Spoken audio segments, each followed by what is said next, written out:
Você já se perguntou como uma palavra de amor pode se transformar em uma corrente? Como páginas que deveriam trazer paz podem construir muros? Eu vivi assim por 30 anos. 30 anos ouvindo a voz de Deus através dos lábios de um homem que traduzia o céu conforme sua própria conveniência. O ventilador de teto ainda range no mesmo ritmo monótono de sempre. É engraçado como certos sons nos acompanham pela vida. Este som particular me lembra das noites em que eu ficava acordada, imóvel ao lado dele, contando as voltas das pás enquanto tentava entender onde estava escrito que amor tinha que doer tanto. Hoje, aos 66 anos, folheio minha velha Bíblia gasta, aquela mesma que ganhei no dia do meu casamento, e vejo as marcas do tempo nas páginas amareladas. Os versículos sublinhados em vermelho contam minha história melhor que qualquer diário poderia. 1 Coríntios, capítulo 11, versículo 3. O homem é o cabeça da mulher. Efésios 5:22. Mulheres, sujeitem-se a seus maridos. Provérbios 31, inteiro, com anotações nas margens sobre minhas falhas como esposa. Sinto o peso desta Bíblia nas mãos, não pelo número de páginas, mas pelo que cada uma delas significou na minha vida. Quantas vezes essas palavras foram lidas à mesa do jantar, para justificar por que eu não podia visitar minha irmã no domingo? Quantas vezes frases soltas foram usadas para determinar o comprimento das saias das minhas filhas, o tom de voz que eu podia usar, ou se eu podia ou não aceitar aquele trabalho como professora? O aroma do café fresco invade minha pequena cozinha. É o mesmo café que preparo há décadas, mas hoje tem outro sabor. Talvez porque agora eu o faço para mim mesma, na hora que eu quero, na força que eu gosto. Pequenas liberdades que muitos nem notariam, mas que para mim representam vitórias silenciosas. Tomo um gole e olho pela janela do meu apartamento. Daqui posso ver um pedaço da Praça da Matriz de Barbacena, com suas velhas árvores e os bancos de cimento onde namorados trocam promessas. Foi ali, embaixo daquela jabuticabeira mais frondosa, que Laércio segurou minhas mãos pela primeira vez. Aparecida, você tem nome de santa, mas seus olhos têm o brilho do céu, ele disse. E eu acreditei, como acreditei, que aquele homem seria meu paraíso na terra.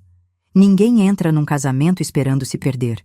Ninguém abre a porta da igreja sonhando com o dia em que precisará encontrar coragem para fechá-la.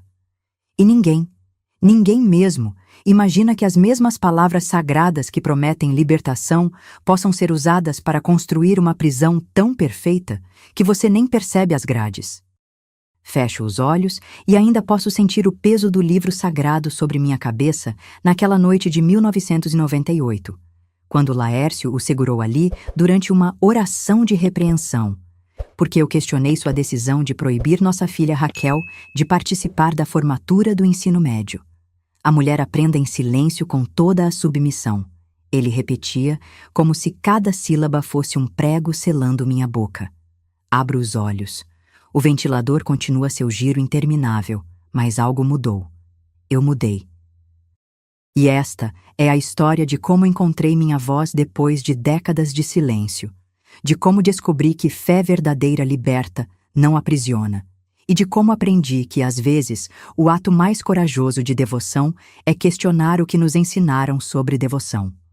Nasci em 1959 em Barbacena, entre as montanhas verdes de Minas Gerais, em uma família onde a fé era tão natural quanto respirar. Lembro-me do cheiro de cera na igreja aos domingos, do terço pendurado no retrovisor do Fusca azul do meu pai, das novenas de maio, onde as vizinhas se reuniam para rezar o terço na sala da nossa casa. Meu pai, Antônio, era um homem calado e de mãos calejadas, que trabalhava como marceneiro e guardava suas palavras como se fossem moedas raras. Minha mãe, Conceição, era o oposto, falante, risonha, com uma capacidade incrível de transformar qualquer reunião familiar em uma festa. Juntos, eles criaram um lar onde a religião era presente, mas nunca sufocante. Deus não gosta de cara amarrada, Cidinha, dizia minha mãe enquanto preparávamos o almoço de domingo. Se a fé não trouxer alegria, tem algo errado.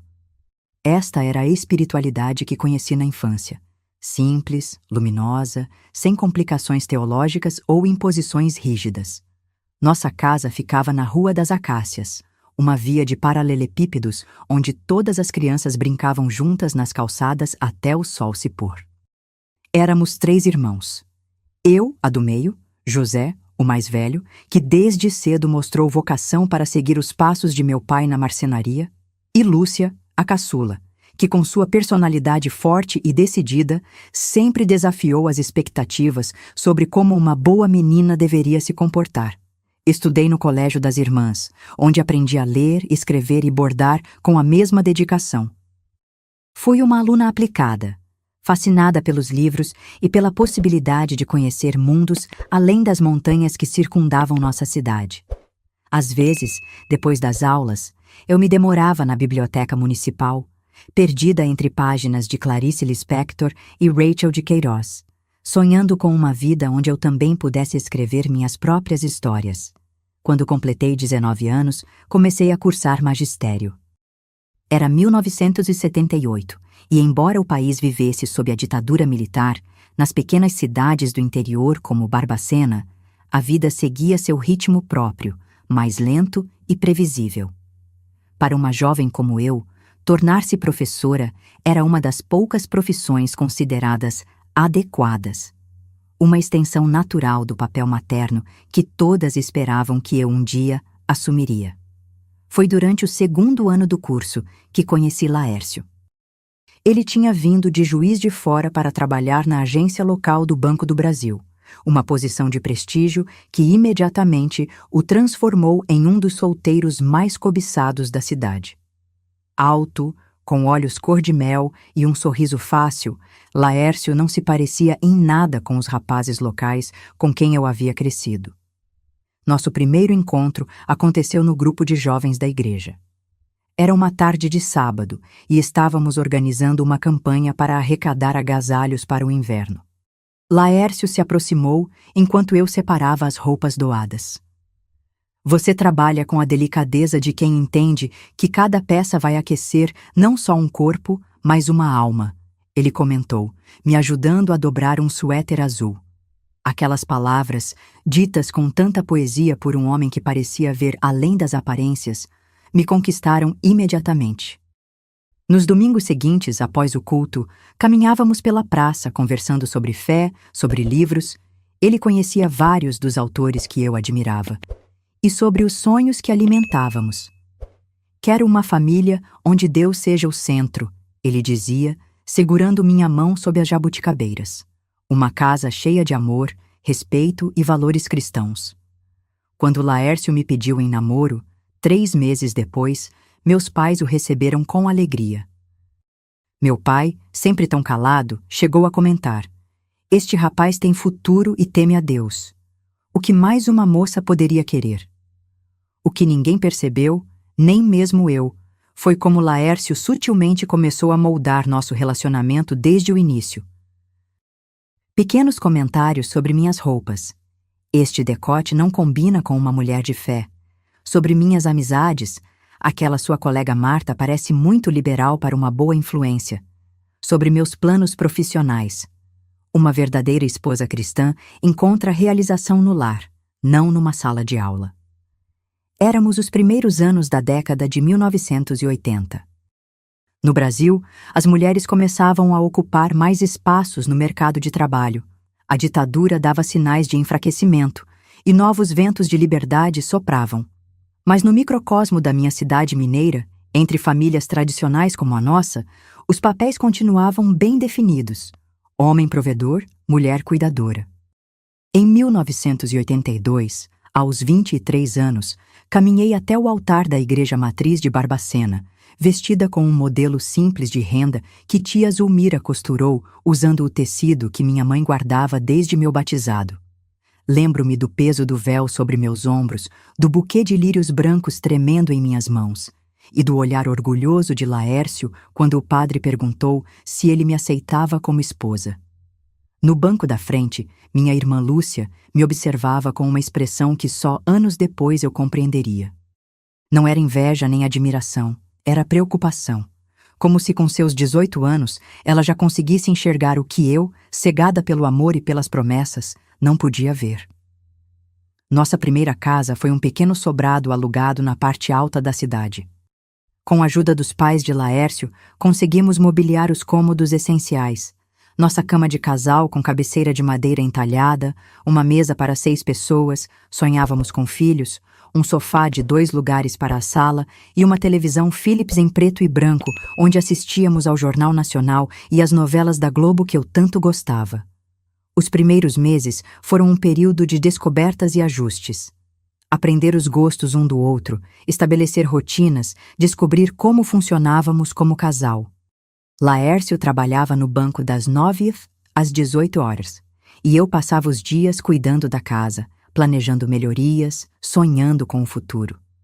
Foi quando completamos 6 meses de casados que percebi a primeira rachadura no cenário perfeito.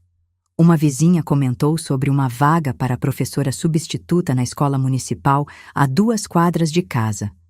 Com sua formação em magistério, você seria perfeita, Aparecida, ela disse, enquanto pendurávamos roupas no varal. E o dinheiro extra poderia ajudar vocês a comprar aquela geladeira nova que você mencionou. Animada com a possibilidade, esperei ansiosamente pela chegada de Laércio para contar a novidade. Preparei seu prato favorito, frango com quiabo e angu, e até coloquei a melhor toalha na mesa. Uma professora? Você? Ele riu, colocando o garfo sobre o prato.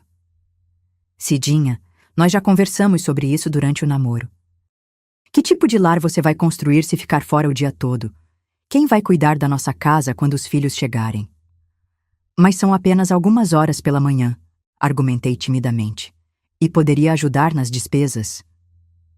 Laércio limpou os lábios com o guardanapo, seu rosto endurecendo de uma maneira que eu nunca tinha visto antes. Está insinuando que não consigo sustentar minha família? Que meu salário não é suficiente? Não, claro que não. Eu só pensei que... Ele levantou-se, foi até a estante onde guardávamos nossos poucos livros e pegou a Bíblia. Abriu-a com a familiaridade de quem conhece cada página e apontou para um trecho já marcado. Tito, capítulo 2, versículos 4 e 5. Ele leu em voz alta. Para que ensinem as mulheres novas a serem prudentes, a amarem seus maridos, a amarem seus filhos, a serem moderadas, castas, boas donas de casa, sujeitas a seus maridos, a fim de que a palavra de Deus não seja blasfemada. Fechou o livro com um gesto solene e me olhou com uma mistura de decepção e autoridade. Não quero mais falar sobre esse assunto, Aparecida. Deus estabeleceu a ordem na família e devemos respeitá-la. O homem provê, a mulher cuida do lar. É simples assim. Naquela noite, enquanto lavava a louça do jantar, senti uma confusão interna que não conseguia nomear. Havia algo de estranho na maneira como ele tinha usado aquele versículo, como se as palavras sagradas fossem uma sentença da qual eu não podia recorrer. Mas rapidamente afastei esses pensamentos. Afinal, ele conhecia mais da Bíblia do que eu. Quem era eu para questionar? Em 1984, nasceu nossa primeira filha, Raquel. O parto foi difícil, quase 20 horas de trabalho, com Laércio aguardando na sala de espera porque lugar de homem não é vendo essas coisas. Quando finalmente coloquei aquele pequeno embrulho em meus braços, senti um amor tão intenso que achei que meu peito explodiria. Raquel tinha meus olhos e a testa de Laércio. Perfeita em cada detalhe, ela se tornou o centro do nosso mundo. Durante os primeiros meses, ele se mostrou um pai orgulhoso, exibindo fotos da menina para os colegas do banco, ajudando ocasionalmente com as trocas de fraldas, embalando-a nas noites em que o cólica a mantinha acordada. 2 anos depois, veio Tiago, nosso segundo filho. Com a família completa, Laércio considerou que era hora de comprarmos nossa própria casa.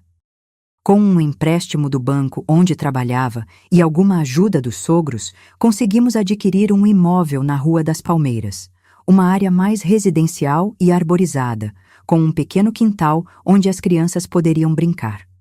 A mudança coincidiu com o início de uma transformação mais profunda em nosso casamento. As exigências de Laércio, antes ocasionais e disfarçadas de preocupação amorosa, tornaram-se mais frequentes e inflexíveis. A Bíblia, que sempre esteve presente em nossa rotina nos cultos dominicais e nas orações antes das refeições, começou a ser aberta com uma frequência quase diária para corrigir meu comportamento. A Bíblia diz que a mulher virtuosa é a coroa do seu marido. Ele comentou quando pedi para visitar minha irmã Lúcia, que havia se mudado para Belo Horizonte. Como posso me orgulhar de uma esposa que quer abandonar os filhos para ficar fofocando com a irmã? Quando protestei dizendo que seriam apenas 2 dias e que as crianças poderiam vir comigo, ele citou outro versículo sobre a mulher ociosa e encerrou a discussão. Não visitei Lúcia naquele ano, nem no seguinte.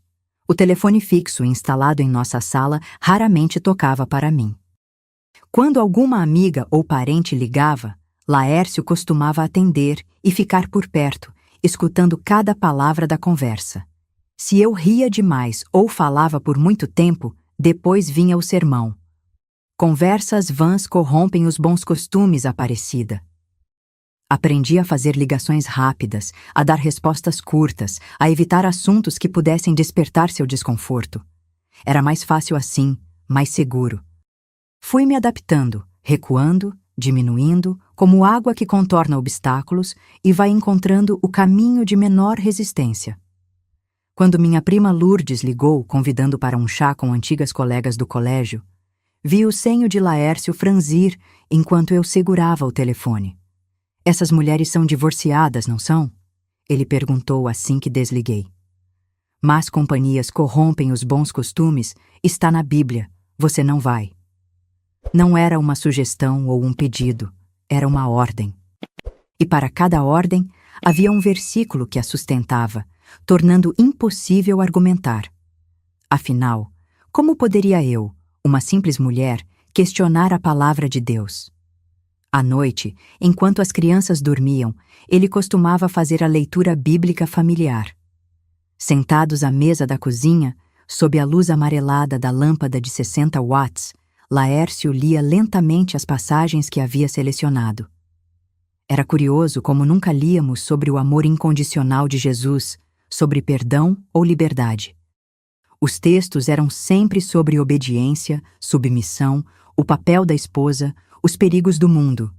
Vê como Deus é sábio, ele comentava fechando a Bíblia. Sabe exatamente o que cada um precisa fazer para vivermos em harmonia. Com o tempo, percebi que aquela harmonia tinha um preço. Meu silêncio, minha submissão, o abandono gradual dos meus sonhos e desejos. Mas o que eu poderia fazer? As crianças eram pequenas, eu não tinha renda própria. E, acima de tudo, acreditava sinceramente que estava cumprindo a vontade divina sendo a esposa que a Bíblia descrevia.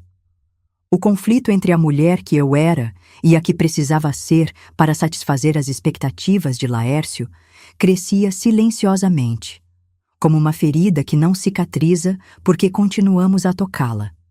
Cada vez que engolia uma opinião, cada vez que sorria quando queria chorar, cada desejo sufocado em nome da paz familiar, tudo isso ia formando um nó em meu peito, um peso que eu carregava sem nome. E assim foram se passando os dias, os meses, os anos, entre fraldas e mamadeiras, entre receitas e orações, entre sorrisos públicos e lágrimas privadas. A Aparecida jovem e sonhadora que um dia quis ser professora foi sendo cuidadosamente apagada, versículo por versículo, até que restasse apenas o que Laércio chamava de uma verdadeira esposa cristã. Os anos 90 chegaram com ventos de mudança para o Brasil, mas não para nossa casa na Rua das Palmeiras. O muro amarelo com portão de ferro verde guardava um mundo particular onde o tempo parecia correr diferente. Fernando Collor foi eleito presidente, sofreu impeachment, o Plano Real estabilizou nossa moeda, a internet começou a chegar em alguns lares. Mas dentro de casa, a única autoridade que importava continuava sendo Laércio e seu inseparável livro preto. Raquel cresceu uma menina séria e quieta, sempre atenta às reações do pai. Tiago, embora mais expansivo por natureza, aprendeu cedo a moderar sua alegria. Homem que ri demais não tem respeito, dizia Laércio quando nosso filho gargalhava com alguma brincadeira. Em 1997, conseguimos comprar nosso primeiro telefone celular. Era um aparelho grande e pesado, exclusivamente para uso de Laércio. Para emergências e assuntos do banco, ele explicava. Aquele objeto, guardado com zelo na gaveta da mesa de cabeceira dele, simbolizava perfeitamente nossa dinâmica familiar. As conexões com o mundo externo pertenciam a ele. Foi nessa época que comecei a notar mudanças em Raquel, então com 13 anos. Suas notas, antes excelentes, começaram a cair. Encontrei bilhetes de advertência da escola escondidos em sua mochila. Numa tarde, enquanto ela estava no banho, desdobrei um papel dobrado várias vezes que encontrei no bolso de sua calça jeans. Sua casa é como uma prisão. Como você aguenta viver assim?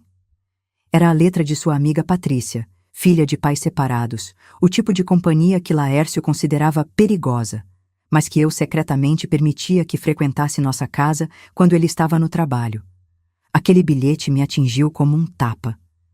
Era assim que os outros viam nossa família? Como uma prisão. Rapidamente, devolvi o papel ao bolso da calça e fui para a cozinha, onde cortei cebolas para disfarçar as lágrimas que teimavam em cair. Naquela noite, olhei-me no espelho do banheiro enquanto escovava os dentes. A mulher de 38 anos que me encarava tinha olheiras profundas e um olhar resignado. Quando foi que eu deixei isso acontecer? Quando aceitei que minha vida seria definida por permissões e proibições? Você está demorando demais, Aparecida. A voz de Laércio ecoou do quarto. A conta de água não se paga sozinha. Desliguei a torneira e voltei para o quarto, onde ele já estava deitado, lendo sua Bíblia. Como todos os dias nos últimos 15 anos. Em 2002, Raquel, com 18 anos recém-completados, anunciou durante o jantar que queria estudar jornalismo em Belo Horizonte. O garfo de Laércio parou no ar, seu rosto endurecendo na expressão que todos na família havíamos aprendido a temer. Jornalismo? Na capital? E onde você vai morar? Com que dinheiro? Quem vai cuidar de você? Tem a casa da tia Lúcia. Ela já disse que posso ficar lá durante a faculdade, Raquel respondeu, a voz trêmula, mas determinada. Você andou planejando isso pelas minhas costas? Laércio dirigiu seu olhar acusador para mim. Aparecida, você sabia disso? Meu coração disparou. Eu sabia sim. Raquel havia me confidenciado seu sonho meses antes, e eu a incentivei a tentar, a estudar para o vestibular. Foi a primeira vez em anos que me permiti desafiar, mesmo que secretamente, a autoridade de Laércio. Sim, gaguejei, olhando para meu prato. Nós conversamos sobre isso. O que aconteceu em seguida ficou gravado em minha memória como o início de uma fissura que eventualmente racharia nosso casamento. Laércio bateu na mesa com tanta força que os copos tremeram, derramando água. Enquanto você viver debaixo do meu teto, seguirá minhas regras, gritou para Raquel. Nenhuma filha minha vai virar uma dessas jornalistas de saia curta falando besteira na televisão. Tiago, então com 16 anos, mantinha os olhos fixos no prato, como se pudesse desaparecer se ficasse suficientemente imóvel. Raquel começou a chorar, mas eram lágrimas de raiva, não de medo. E você? Ele virou-se para mim, apontando o dedo em meu rosto. Você deveria ter vergonha. Uma mãe cristã nunca incentivaria a filha a desobedecer o pai. Está na Bíblia ou você esqueceu? Fui para a cozinha, tremendo, enquanto ele continuava seu sermão. Pela fresta da porta, vi Raquel levantar-se, enfrentando o pai pela primeira vez. A Bíblia também fala de amor, pai.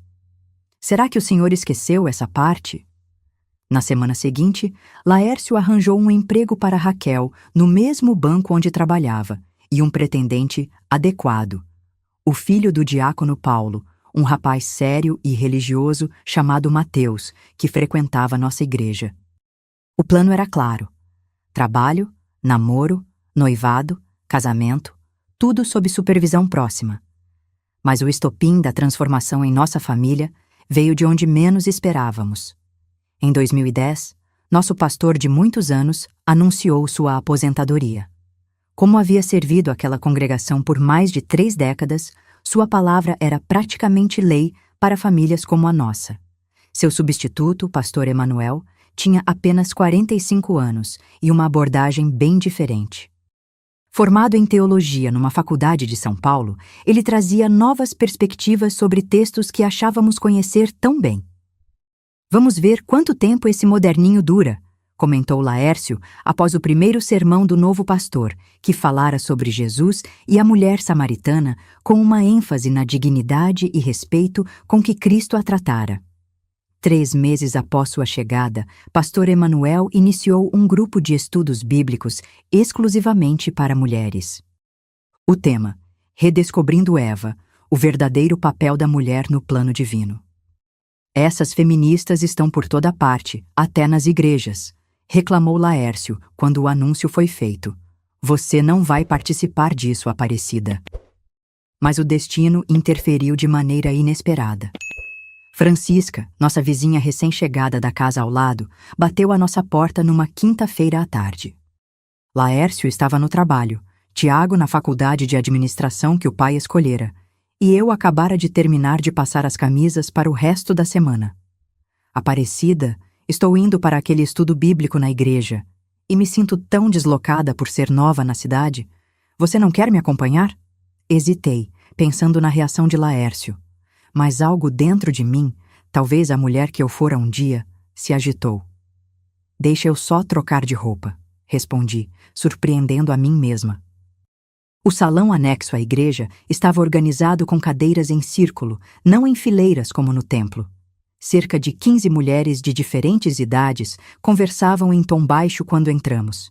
Sentei-me rigidamente na cadeira, sentindo-me como uma adolescente fazendo algo proibido. Pastor Emanuel entrou sorrindo, carregando sua Bíblia e alguns livros.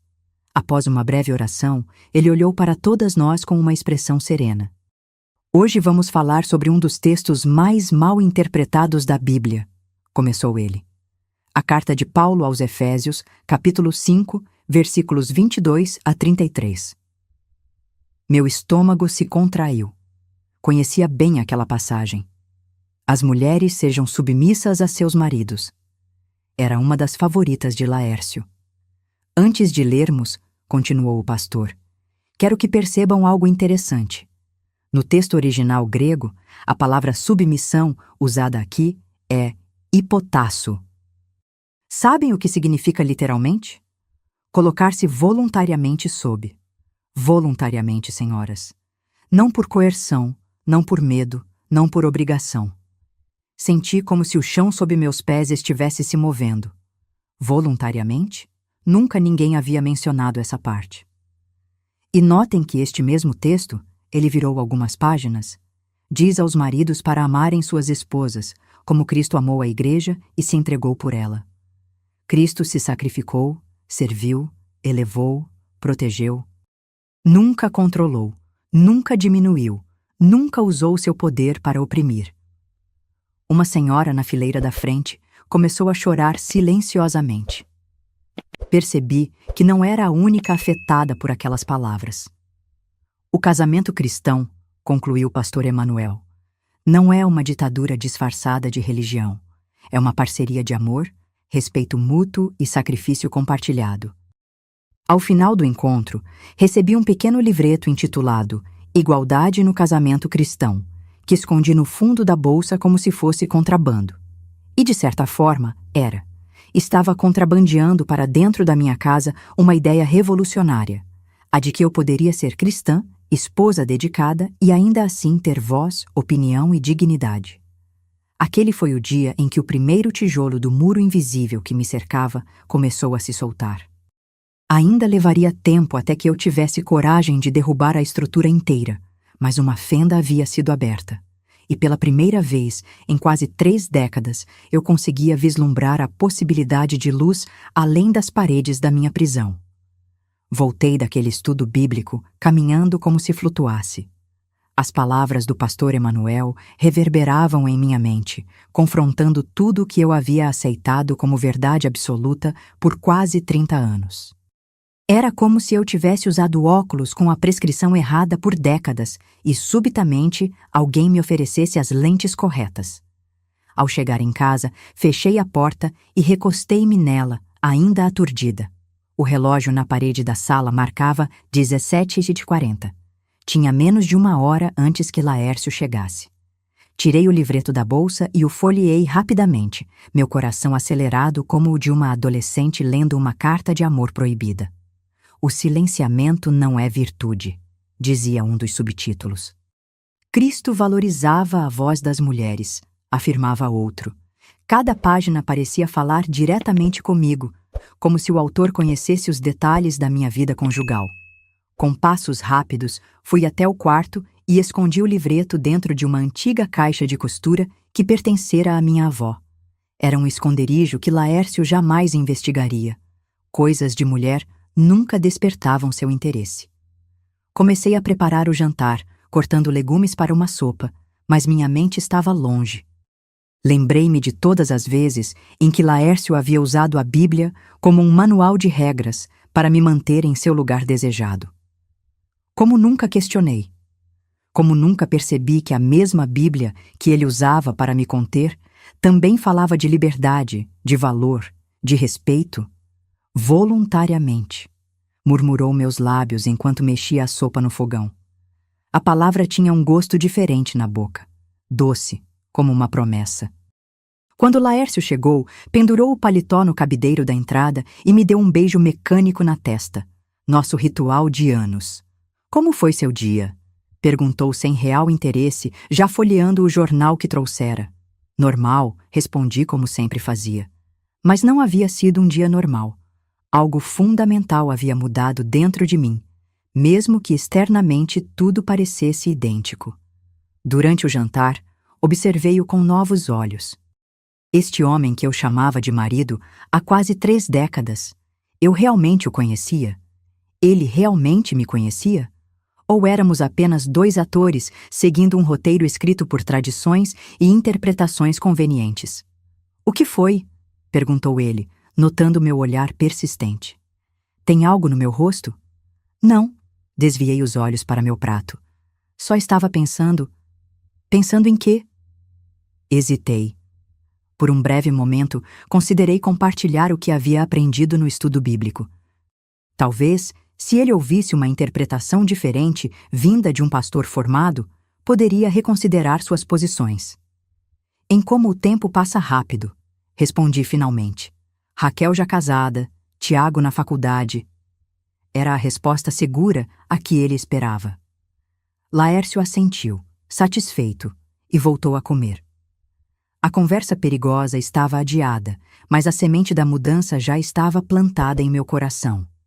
Naquela noite, deitada ao lado dele no escuro, senti uma inquietação que não experimentava há anos. Era como se meu corpo soubesse, antes mesmo da minha mente admitir completamente, que um caminho sem volta havia sido iniciado. Na semana seguinte, inventei uma consulta médica para poder participar novamente do estudo bíblico. O tema era As Mulheres nos Ministérios de Jesus. Observem como Jesus consistentemente desafiou as normas culturais em relação às mulheres, explicou o pastor Emanuel. Ele falou com a samaritana em público. Permitiu que Maria se sentasse a seus pés como discípula, posição tradicionalmente permitida apenas aos homens. Apareceu primeiro às mulheres após sua ressurreição, fazendo-as as primeiras mensageiras do Evangelho.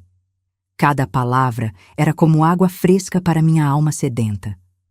Por que nunca haviam nos ensinado essas histórias sob essa perspectiva? Porque sempre o enfoque era em silêncio, submissão, serviço. Nas semanas seguintes, estabeleci uma nova rotina clandestina. Às quintas-feiras, encontrava diferentes desculpas para sair de casa por 2 horas. Uma vizinha doente para visitar. Uma encomenda para buscar no centro. Um problema na conta do banco que só eu poderia resolver. Os estudos tornaram-se meu oásis semanal. Ali, entre mulheres que começavam a questionar verdades que haviam aceitado por décadas, encontrei um espaço seguro para redescobrir não apenas minha fé, mas a mim mesma. Uma tarde, após o estudo, a senhora Berenice, uma viúva de cerca de 70 anos, aproximou-se de mim. Você me lembra muito de mim há 40 anos, comentou ela, seus olhos gentis fixos nos meus. Como assim? Perguntei surpreendida. Esse olhar de alguém que está despertando, que está percebendo que seguir a Deus não significa abandonar quem você é. Senti lágrimas se formando e ela apertou minha mão. Meu Joaquim também usava a Bíblia como escudo e espada, continuou ela. Levei 20 anos para entender que aquilo não era cristianismo verdadeiro, era controle. E sabe o que é mais triste? Quando finalmente confrontei a situação, descobri que ele também era prisioneiro. Prisioneiro do medo, da insegurança, das tradições que não entendia, mas temia questionar. Suas palavras me atingiram profundamente. Nunca havia considerado que Laércio também pudesse estar preso, que seu comportamento controlador pudesse vir de suas próprias feridas e inseguranças. E o que aconteceu? Perguntei, enxugando uma lágrima. Conversamos honestamente pela primeira vez em 2 décadas. Foi difícil. Houve resistência, raiva, negação. Mas, eventualmente, começamos a construir algo novo. Não foi perfeito, mas foi autêntico. Foi real. Voltei para casa naquele dia com a cabeça repleta de possibilidades. Talvez houvesse esperança para meu casamento também. Talvez Laércio pudesse mudar, como o marido de Berenice.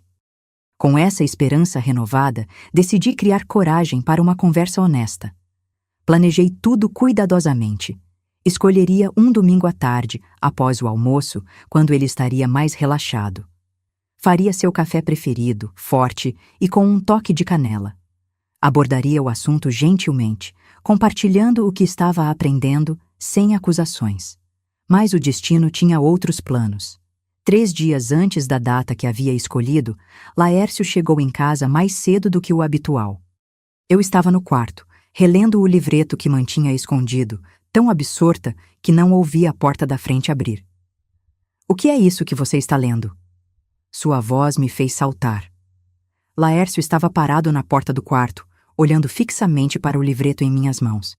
Tentei escondê-lo, mas era tarde demais. Nada.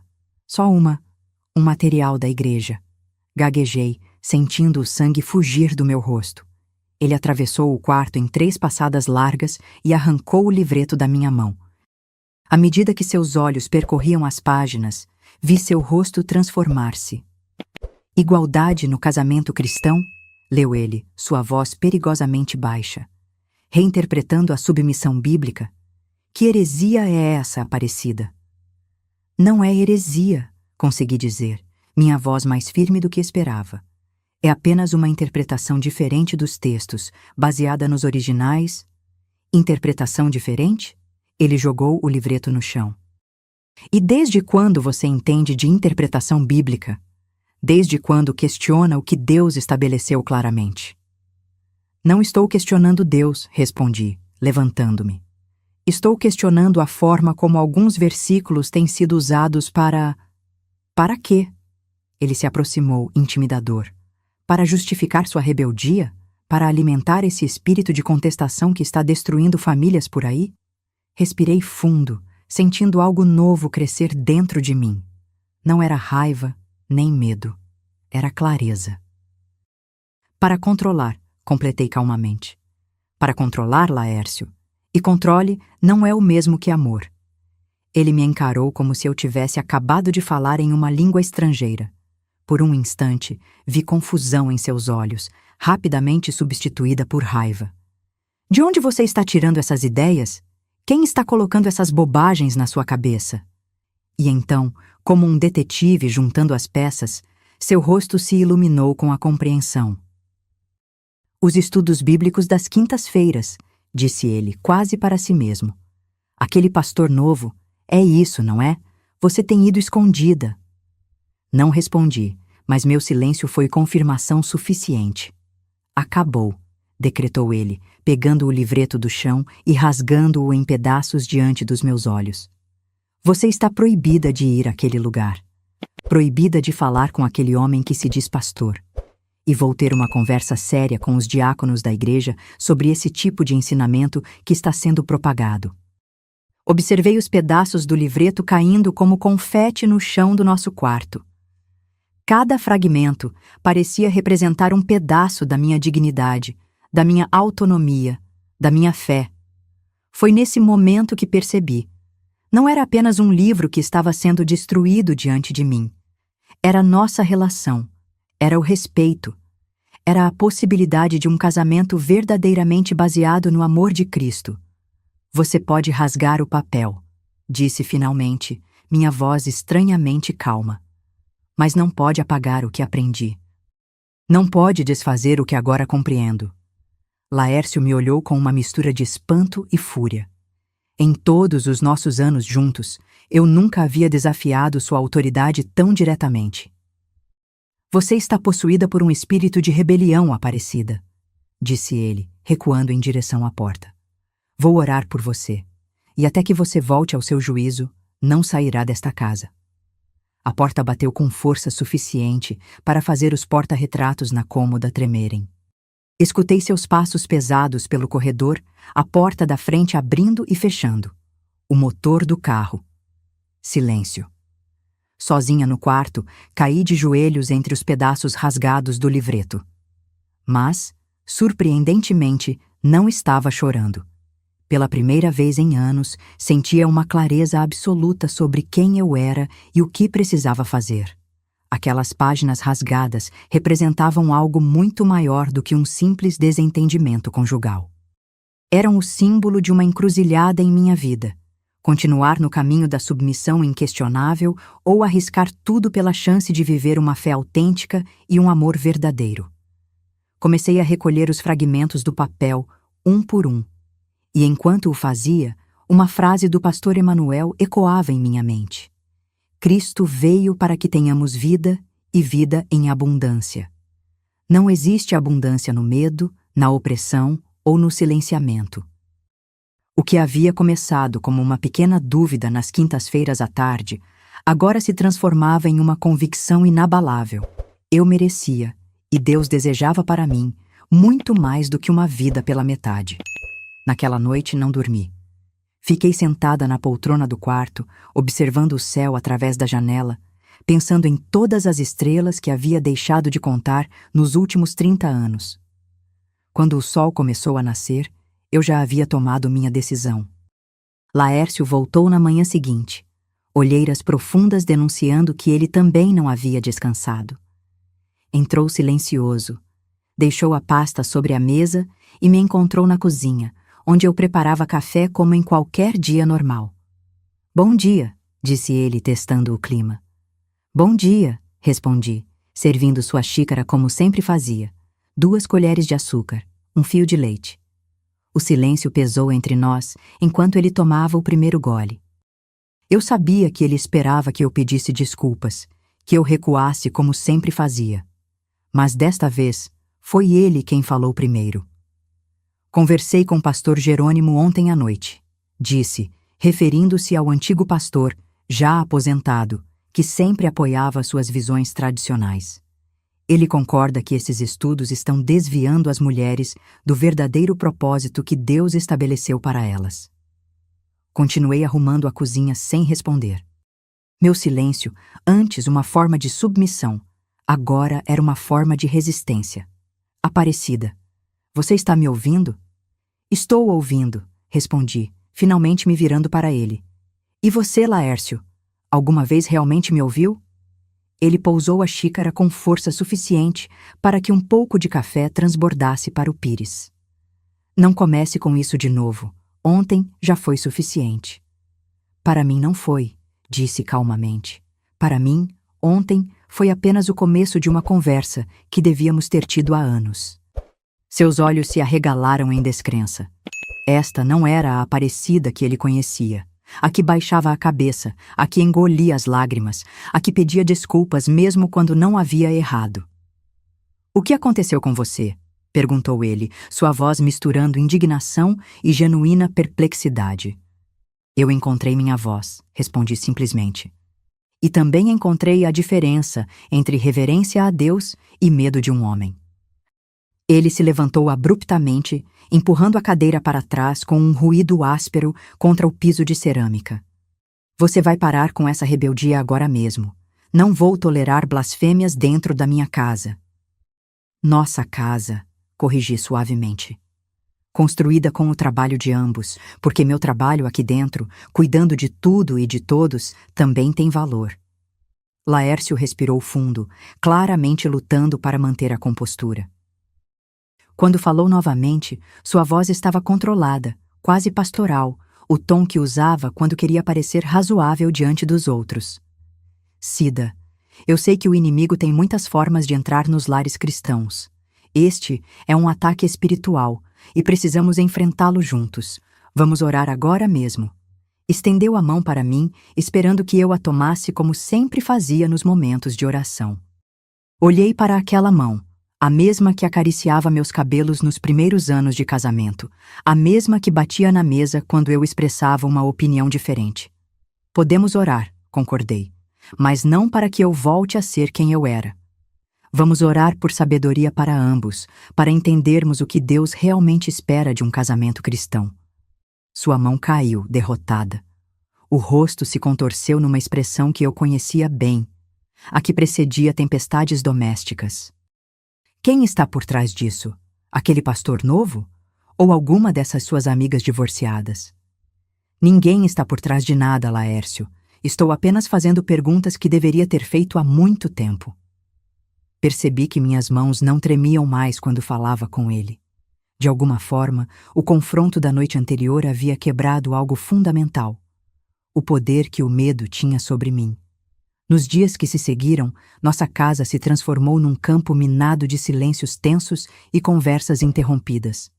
Laércio oscilava entre tentativas de me reconquistar, trazendo ocasionalmente flores, como nos tempos de namoro, e explosões de indignação quando percebia que eu continuava firme em minha nova postura. O telefone tocou numa terça-feira, enquanto eu dobrava lençóis recém-passados. Era Raquel, nossa filha. Mãe, está tudo bem? Papai ligou ontem à noite, estava estranho. Sentei-me na beirada da cama, segurando o telefone com força. Laércio havia falado com ela sem me consultar, obviamente buscando uma aliada. O que ele disse, filha? Que está preocupado com a senhora, que anda frequentando estudos que estão confundindo sua fé. Mãe, o que está acontecendo? Minha garganta apertou. Como explicar para minha filha, criada sob os mesmos princípios que eu aceitei por décadas, o que estava acontecendo dentro de mim? Estou bem, Raquel. Apenas aprendendo coisas novas sobre fé, sobre relacionamentos. Mas o papai disse. Eu sei o que seu pai provavelmente disse, interrompi gentilmente, mas há sempre dois lados em uma história. O silêncio do outro lado da linha me fez temer que eu a tinha perdido também. Então, sua voz voltou, mais baixa. A senhora está buscando se divorciar? A palavra pairou pesada entre nós, carregada com todo o estigma que nosso círculo religioso atribuía a ela. Não sei o que estou buscando ainda, filha. Só sei que não posso mais viver como vivia. Outro silêncio, e então? O que a senhora quer que eu faça? Fechei os olhos, uma onda de gratidão me invadindo. Ela não estava julgando. Estava perguntando como ajudar. Apenas me ouça. Quando eu estiver pronta para falar mais, apenas me ouça. Quando desliguei, percebi que Laércio estava parado na porta do quarto, observando-me. Não sei quanto da conversa ele havia escutado, mas seu olhar dizia tudo. A batalha pelas lealdades familiares havia começado. A igreja sempre foi meu refúgio, mas naquele domingo senti-me como uma estranha. Enquanto caminhávamos pelo corredor central, Laércio à frente, eu 2 passos atrás como sempre, podia sentir os olhares. Notícias correm rápido em congregações pequenas, e o desentendimento entre o diácono respeitado e sua esposa rebelde já havia se tornado o assunto preferido dos cochichos pós-culto. Sentamos no nosso lugar habitual, terceiro banco da frente. Cantei os hinos de memória, mas cada palavra sobre liberdade em Cristo e amor incondicional agora reverberava de forma diferente dentro de mim. Quando o pastor Emanuel subiu ao púlpito, Laércio se moveu inquieto ao meu lado. Hoje falaremos sobre Gálatas 5:1, anunciou o pastor. Para a liberdade foi que Cristo nos libertou. Permanecei, pois, firmes e não vos submetais de novo a jugo de escravidão. Ao meu lado, senti Laércio enrijecer. A passagem parecia escolhida especificamente para nossa situação, embora eu soubesse que o planejamento dos sermões era feito com meses de antecedência. Durante todo o sermão, mantive meus olhos fixos no pastor, absorvendo cada palavra sobre como tradições humanas podem às vezes se transformar em prisões que Jesus nunca pretendeu para seus seguidores. Sobre como relacionamentos, inclusive os matrimoniais, deveriam ser lugares de crescimento mútuo, não de domínio de um sobre o outro. Quando o culto terminou, Laércio levantou-se rapidamente. Vamos embora, murmurou entre dentes. Ainda não, respondi, mantendo-me sentada. Quero cumprimentar algumas pessoas. Seu olhar se estreitou, mas estávamos em público, e confrontar-me ali seria expor nosso conflito diante de toda a congregação. Te espero no carro. 5 minutos, disse por fim, afastando-se rigidamente. 5 minutos era tempo suficiente. Aproximei-me do pastor Emanuel na saída, ignorando os olhares curiosos. Obrigada pelo sermão de hoje, disse simplesmente. Ele assentiu, seus olhos bondosos estudando meu rosto. Como você está, irmã Aparecida? Sobrevivendo, respondi honestamente. Mas preciso conversar com o senhor, em particular. Meu gabinete estará aberto na terça, após o almoço, ofereceu ele discretamente. Assenti e me afastei, sentindo um misto de terror e libertação. Marcar uma reunião particular com o pastor era cruzar outra linha invisível em meu casamento. No carro, o silêncio era cortante. Laércio dirigia com os olhos fixos na estrada, os nós dos dedos brancos de tanta força no volante. O que você disse a ele? Perguntou finalmente, quando já estávamos quase em casa. Apenas agradeci pelo sermão, respondi, omitindo a parte sobre a reunião marcada. Aquele homem está destruindo nossa congregação, murmurou ele, pregando ideias modernas que contradizem a palavra de Deus. Ou talvez ele esteja nos ajudando a ver a palavra por completo, não apenas os versículos que nos convêm. Laércio freou bruscamente, estacionando com força desnecessária diante de nossa casa. Você não vai mais àquela igreja, declarou. A partir do próximo domingo, vamos frequentar a congregação do Jardim América, onde o pastor Jerônimo está ajudando temporariamente. Era o ultimato que eu temia. A tentativa de me cortar completamente da comunidade onde eu finalmente estava encontrando apoio.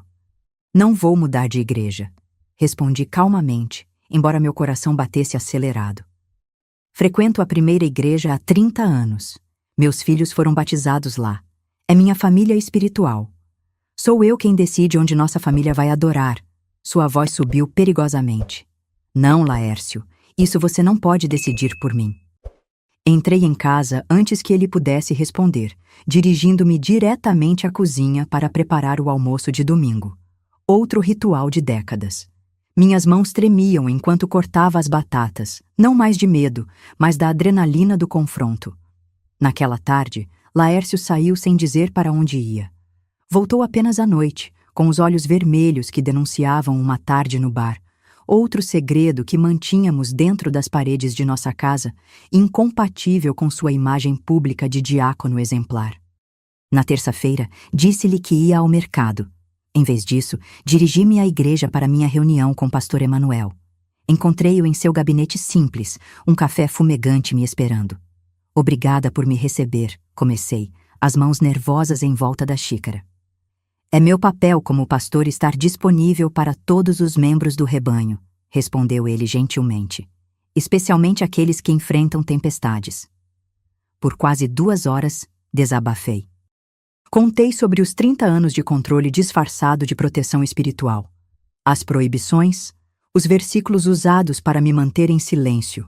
O medo constante de desagradar não apenas Laércio, mas a Deus. Minha maior dúvida, confessei finalmente, é se estou realmente agindo contra a vontade de Deus ao questionar meu marido. Cresci ouvindo que a esposa submissa é abençoada, que desafiar o esposo é desafiar a ordem divina. Pastor Emanuel ouviu tudo com atenção, sem interromper. Quando terminei, ele juntou as mãos em oração silenciosa antes de responder. Irmã Aparecida, a submissão bíblica nunca foi sobre escravidão, medo ou anulação. Cristo se submeteu ao Pai por amor, não por coação.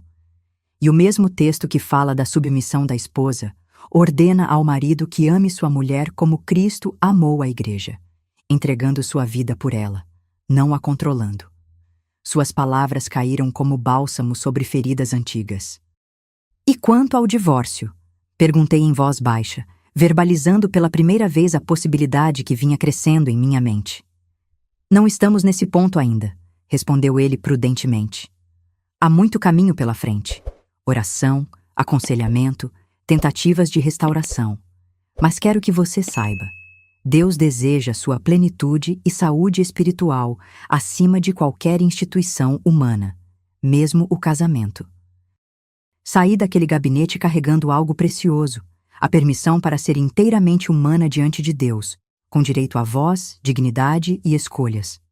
Voltei para casa após a conversa com o pastor Emanuel com uma nova resolução crescendo dentro de mim. Não seria uma transformação da noite para o dia? 30 anos de condicionamento não se desfazem com uma única conversa, mas havia plantado uma semente de mudança. Decidi começar com pequenos atos de independência. Na quarta-feira, pela primeira vez em anos, fui ao salão de beleza sem pedir permissão. Cortei os cabelos na altura dos ombros, abandonando o coque severo que Laércio considerava adequado para uma senhora cristã. Quando voltei para casa e ele viu meu novo visual, seu rosto passou por uma sequência de emoções: surpresa, irritação e, finalmente, uma tentativa de controle. Por que fez isso sem me consultar? Perguntou com a voz controlada. Porque são os meus cabelos, Laércio, respondi simplesmente, continuando a preparar o jantar como se não houvesse nada extraordinário acontecendo. Aquela noite foi a primeira em que dormimos de costas um para o outro por minha escolha, não pela dele. No domingo seguinte, Laércio cumpriu sua ameaça. Vestiu-se para o culto e anunciou: Estamos indo para a Igreja do Jardim América hoje. Você pode ir se preferir, respondi calmamente, ajeitando a Bíblia em minha bolsa. Eu vou para a nossa igreja de sempre. O impasse durou 10 longos minutos, com ele parado à porta e eu sentada na sala, esperando. Finalmente contrariado, ele entrou no carro comigo. Não trocamos uma única palavra durante todo o trajeto.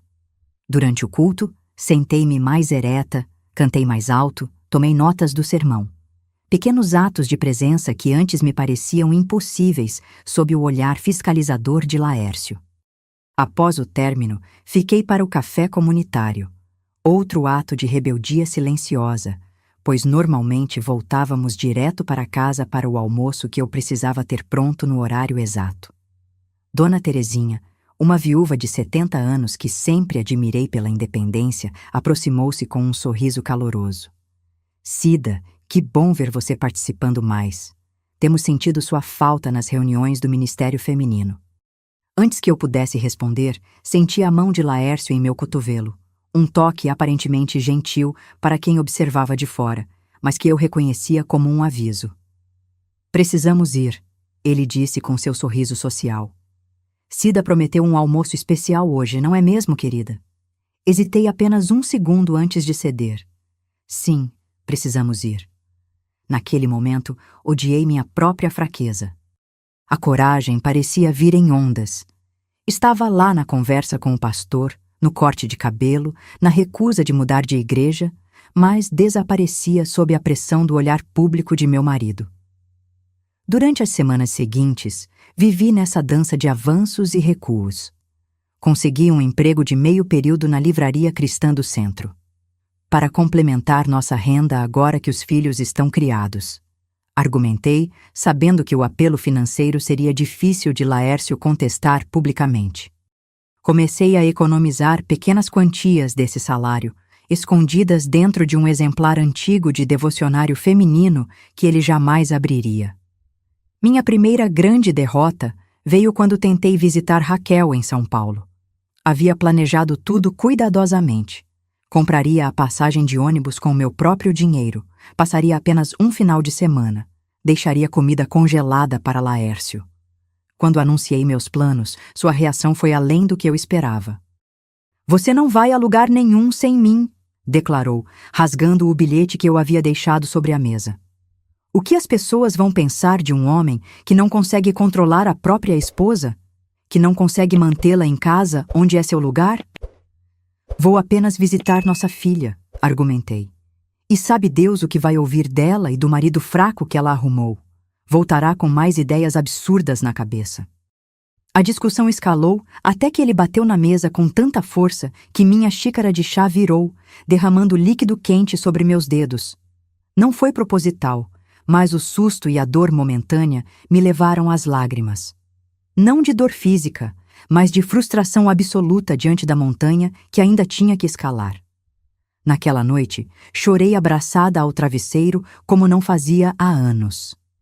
Liguei para Raquel no dia seguinte, inventando uma desculpa sobre problemas de saúde que me impediam de viajar. Sua decepção na voz era palpável, assim como sua descrença em minha explicação improvisada. "Mãe, um dia a senhora vai precisar decidir se quer realmente mudar sua vida ou só sonhar com isso", ela disse antes de desligar. Suas palavras me perseguiram por dias. Seria eu apenas uma sonhadora covarde? Alguém que falava de liberdade, mas recuava ao primeiro obstáculo? A virada veio 2 semanas depois, quando Laércio encontrou meu pequeno fundo de emergência, escondido no devocionário. Jogou as notas amassadas na minha direção enquanto eu preparava o jantar. "Então é isso? Está juntando dinheiro para me abandonar?" Não respondi imediatamente. Desliguei o fogo sob a panela, sequei as mãos no avental e me virei para encará-lo. "Estou juntando dinheiro para ter opções, Laércio. Todo mundo precisa de opções na vida. Uma esposa cristã tem seu marido como provedor. Não precisa de opções", disse ele com desprezo. Algo se quebrou dentro de mim naquele momento. Não de derrota, mas como um dique que finalmente cede à pressão da água. Sabe o que o pastor Emanuel me disse? Que uma relação baseada no controle e no medo nunca foi o plano de Deus para o casamento. "Aquele homem está envenenando sua mente", ele gritou. "Não", respondi com uma calma que me surpreendeu. "Ele está apenas me ajudando a limpar o veneno que acumulei por 30 anos, acreditando que minha submissão significava anulação." Naquela noite, dormi no quarto de hóspedes. Foi minha primeira vitória real. Estabelecer um limite físico, criar um espaço só meu, mesmo que temporário, mesmo que ainda sob o mesmo teto. A estratégia de Laércio mudou após aquela confrontação. Percebendo que a intimidação direta já não funcionava tão bem, ele recorreu a táticas mais sutis e, de certa forma, mais perigosas. Começou a ser carinhoso novamente, trazendo chocolates que eu gostava, sugerindo que assistíssemos juntos aos filmes antigos que eu apreciava. Por alguns dias, quase acreditei que poderia haver uma reconciliação genuína, que ele estaria disposto a construir um relacionamento diferente. Numa sexta-feira, trouxe flores e me convidou para jantar fora, algo que não fazíamos há anos. Para comemorar nossos 31 anos juntos, disse com um sorriso que me lembrou do rapaz por quem me apaixonei. Durante o jantar, em um restaurante simples, mas agradável, ele segurou minha mão sobre a mesa. "Estive pensando, Cida, talvez eu tenha sido rígido demais todos esses anos. Quero mudar isso." Meu coração acelerou. Seria possível? "O que você propõe?" Perguntei cautelosamente. "Podemos fazer mais coisas juntos. Talvez até viajar para visitar Raquel, como você queria." A menção à viagem que ele havia impedido semanas antes me deixou alerta. Aquela noite terminou com um abraço na porta de casa, O primeiro em meses que não me fez sentir sufocada. No domingo seguinte, Laércio surpreendeu a todos ao se levantar durante o momento de testemunhos no culto. Irmãos e irmãs, quero confessar perante a igreja que não tenho sido o marido que Deus espera de mim. Tenho sido orgulhoso e controlador. Peço perdão à minha esposa publicamente e prometo, diante da congregação, ser o líder amoroso que Cristo nos ensina a ser. Os olhares se voltaram para mim, alguns emocionados, outros curiosos, todos expectantes. O pastor Emanuel observava atentamente, seu rosto expressando uma cautela que contrastava com a comoção geral. Após o culto, fui cercada por mulheres da igreja, muitas com lágrimas nos olhos. Que bênção, irmã Cida! Deus está restaurando seu casamento. Seu marido é um homem íntegro, reconhecer seus erros assim. Vocês serão um testemunho para todos nós. Voltamos para casa em clima quase festivo. Mas enquanto preparava o almoço, uma inquietação crescia dentro de mim. Algo naquela confissão pública não parecia genuíno, parecia estratégico. Minha suspeita confirmou-se 3 dias depois, quando mencionei meu desejo de participar de um retiro de mulheres organizado pela igreja. Achei que tínhamos superado essa fase de você querer fazer tudo separadamente, disse Laércio, a gentileza evaporando instantaneamente de sua voz. Depois de tudo que falei na igreja, de todo o meu esforço para mudar, você ainda quer se afastar? Percebi então a armadilha em que quase caí. Sua confissão pública não era um reconhecimento genuíno de erros, mas uma manobra para me colocar na posição de vilã. Agora, qualquer tentativa minha de buscar independência pareceria ingratidão, falta de perdão cristão. Na manhã seguinte, caminhei até a igreja e bati à porta do gabinete pastoral. Preciso de ajuda para ver claramente, confessei ao pastor Emanuel. Não consigo distinguir entre manipulação e arrependimento verdadeiro. O arrependimento genuíno se mostra na mudança de atitudes ao longo do tempo, não em grandes gestos públicos, respondeu ele com sabedoria. E principalmente não vem acompanhado de novas exigências. Aquela conversa me deu forças para o que viria a seguir. Em vez de confrontar Laércio diretamente, comecei a construir minha rede de apoio. Aceitei o convite de Dona Terezinha para participar do grupo de oração nas tardes de quarta. Retomei contato com minhas primas na cidade vizinha. Aumentei minhas horas na livraria, explicando ao proprietário, um senhor idoso e gentil, que precisava ocupar minha mente. Em uma das tardes na livraria, um cliente entrou buscando uma bíblia de estudo. Enquanto o ajudava a escolher entre as opções disponíveis, ele mencionou ser advogado e especialista em direito familiar. Trabalho principalmente com conciliações, explicou. Acredito que, quando possível, restaurar relacionamentos é melhor que rompê-los. Mas também sei que há situações em que a separação é o caminho mais saudável. Algo naquela conversa casual acendeu uma luz em minha mente. Na semana seguinte, usando o telefone da livraria para que a ligação não aparecesse na conta de casa, marquei uma consulta com o Dr. Ricardo. Em seu escritório simples, mas acolhedor, expus minha situação. Não estou decidida sobre um divórcio, esclareci. Mas preciso saber quais são meus direitos, quais seriam meus próximos passos se chegasse a esse ponto. Durante 1 hora, ele me explicou pacientemente sobre divisão de bens em casamentos longos, sobre pensão, sobre meus direitos à casa que construímos juntos. Saí de lá com informações preciosas e, mais importante, com a certeza de que tinha opções legítimas além de simplesmente suportar.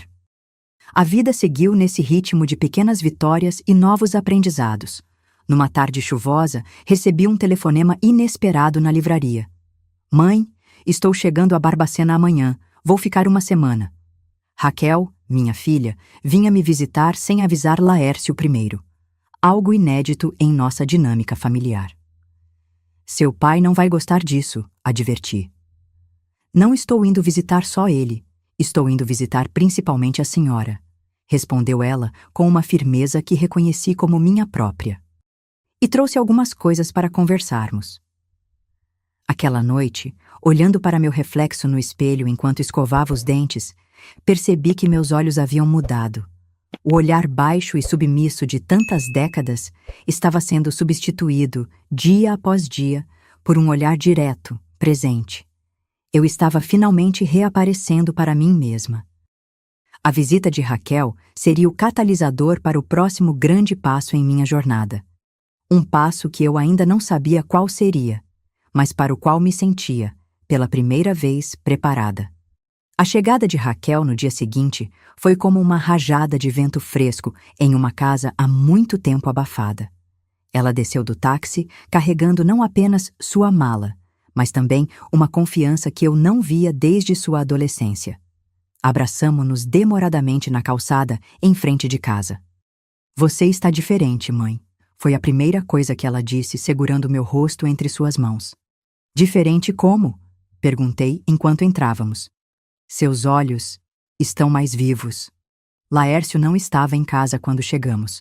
Agradeço a Deus por esses pequenos favores. Pude mostrar a Raquel meu cantinho de leitura que havia criado no quarto de hóspedes, meus livros recém-adquiridos, contar sobre meu trabalho na livraria.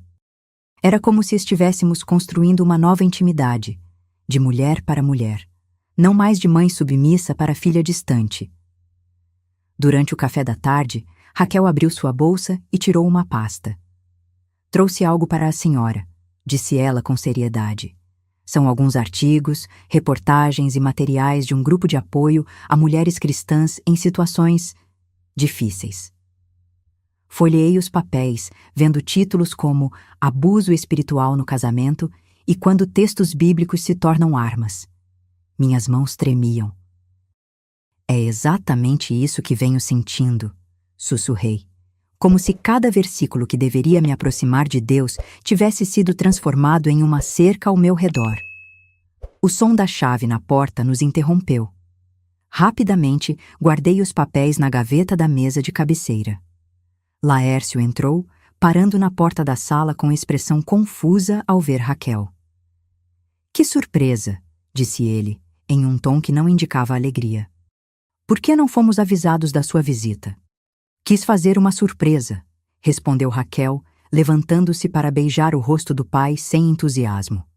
"Precisava ver como vocês estavam depois do testemunho no domingo." O olhar que trocamos, minha filha e eu, continha décadas de entendimento silencioso.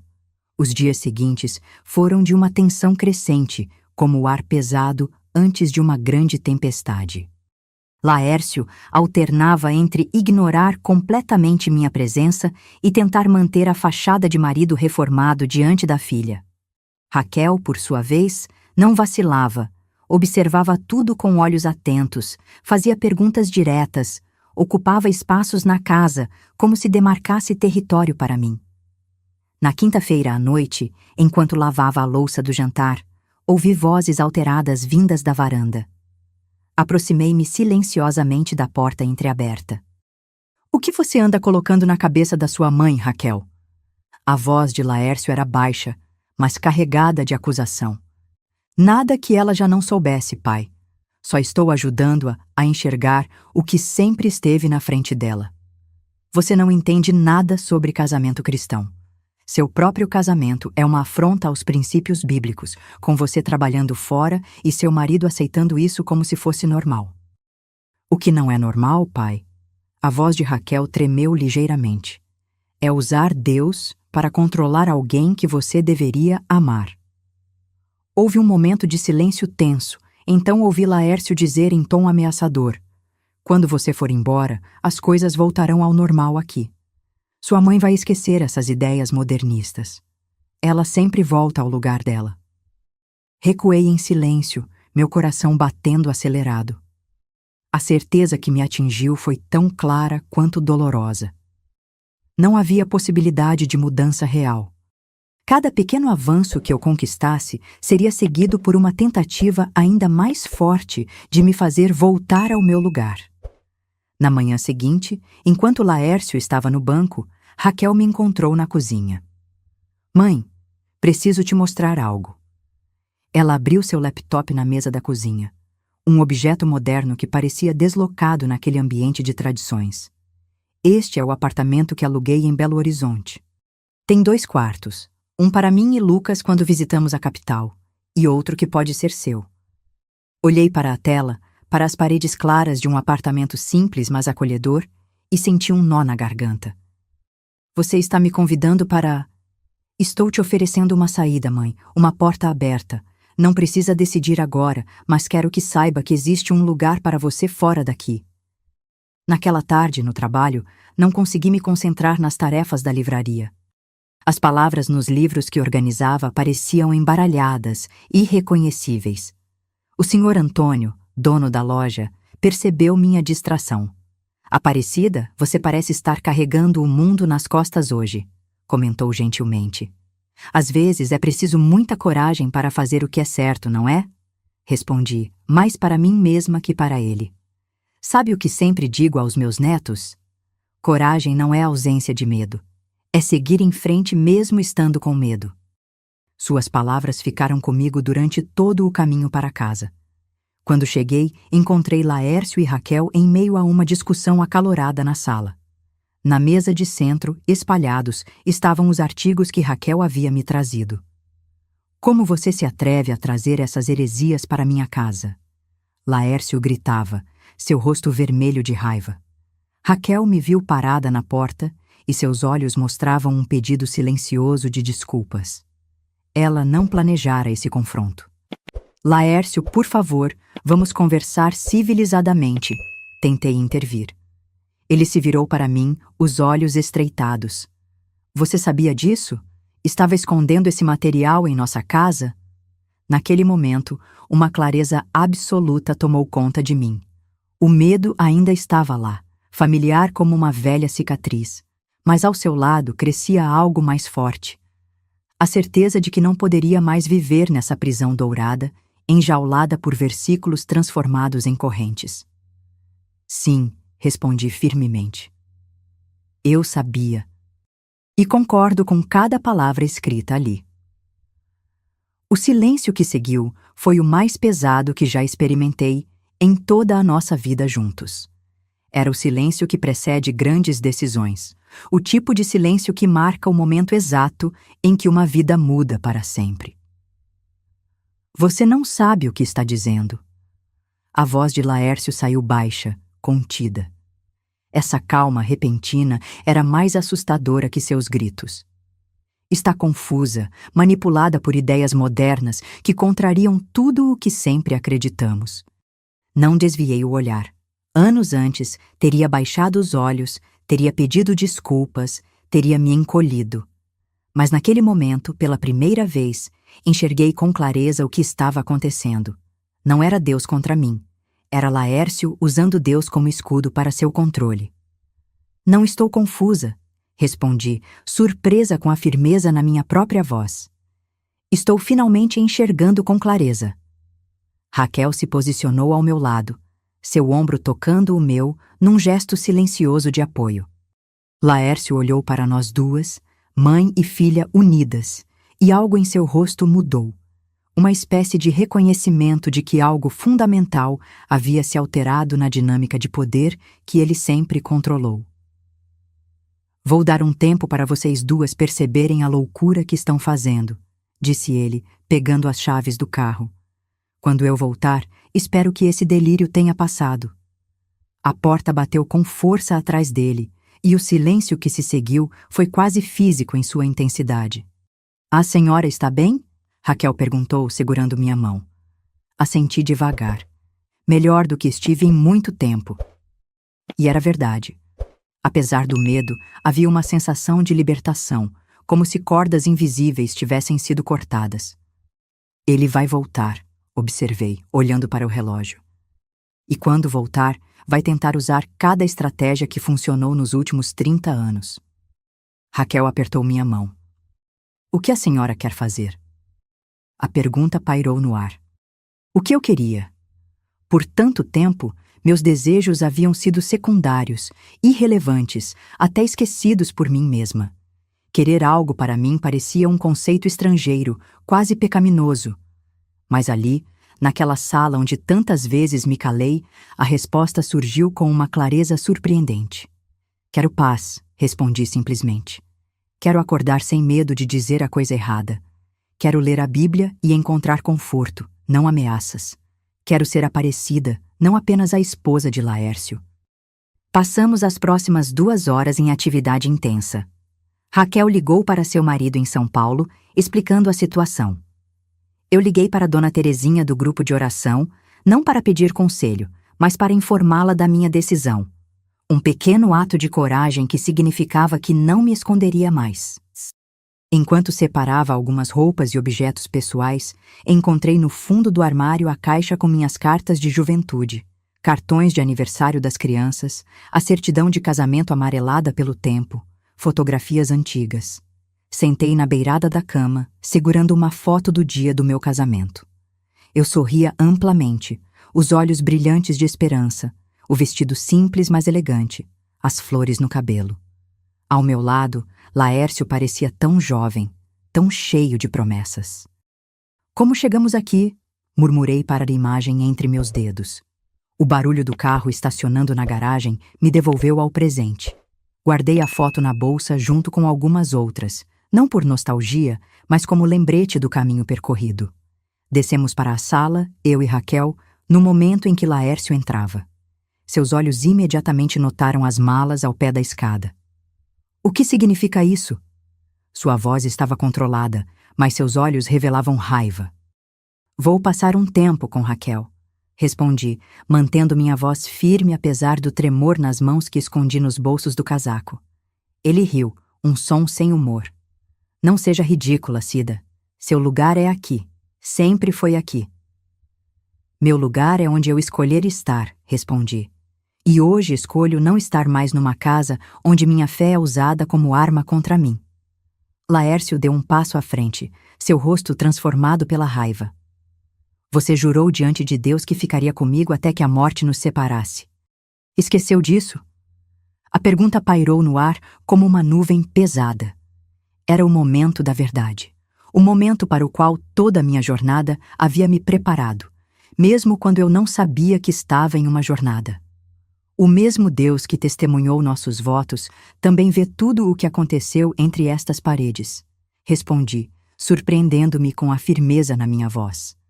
Prometi ficar com um homem que me amava como Cristo amou a Igreja, com sacrifício, respeito e honra. Não com um homem que distorceu a palavra de Deus para me manter submissa.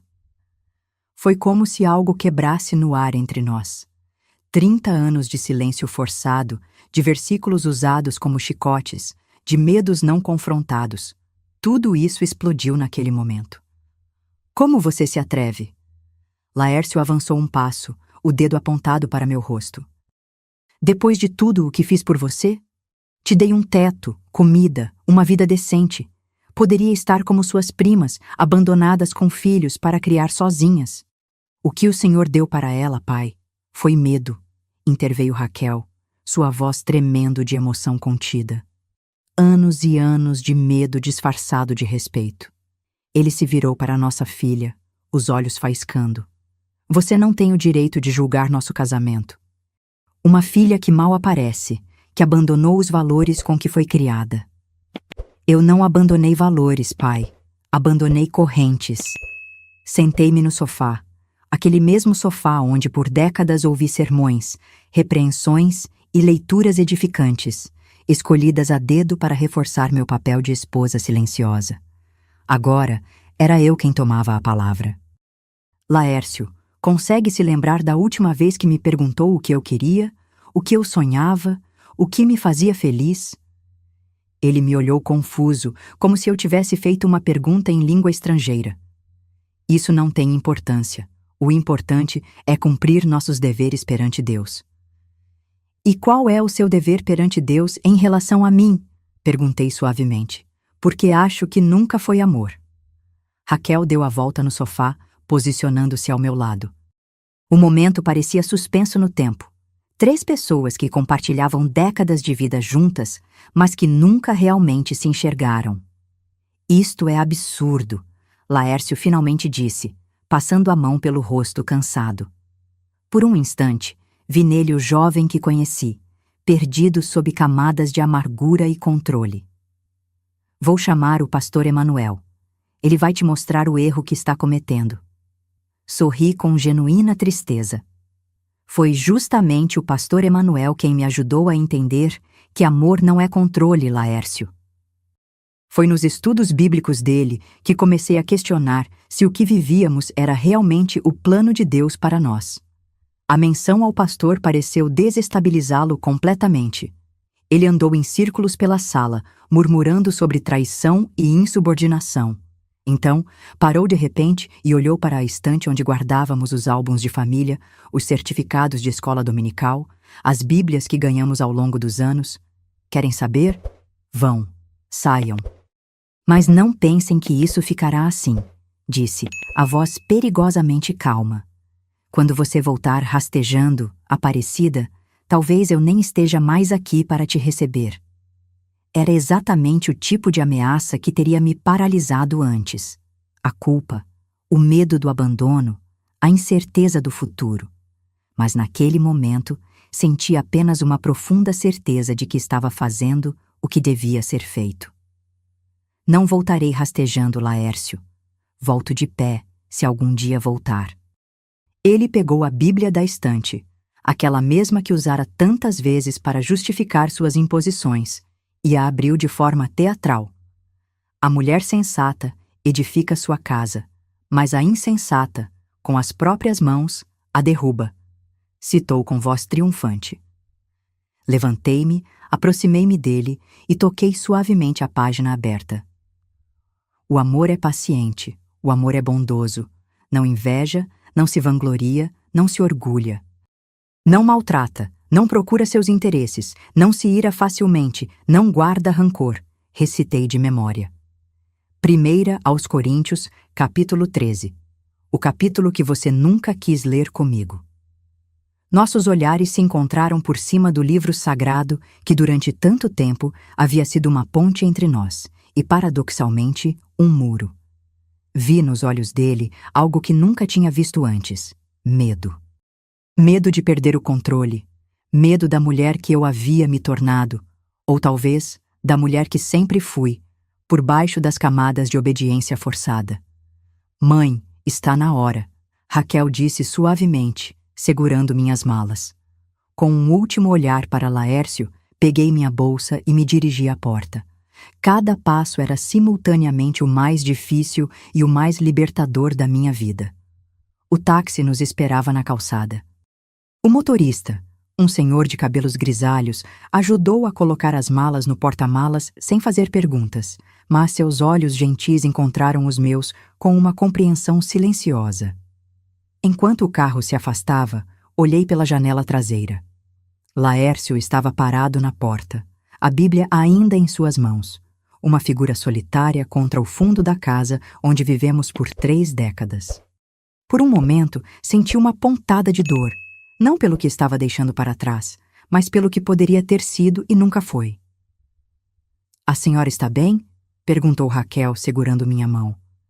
Estou sentindo muitas coisas ao mesmo tempo, confessei. Alívio, medo, tristeza, esperança. É como aprender a respirar de novo depois de anos submersa. O táxi nos levou até a rodoviária. Durante todo o trajeto, fiquei em silêncio, observando as ruas familiares de Barbacena passarem pela janela. A praça onde Laércio e eu passeávamos nos domingos de namoro, a escola onde meus filhos estudaram, a igreja onde por tanto tempo busquei respostas. Na rodoviária, enquanto esperávamos o ônibus para Belo Horizonte, meu celular tocou.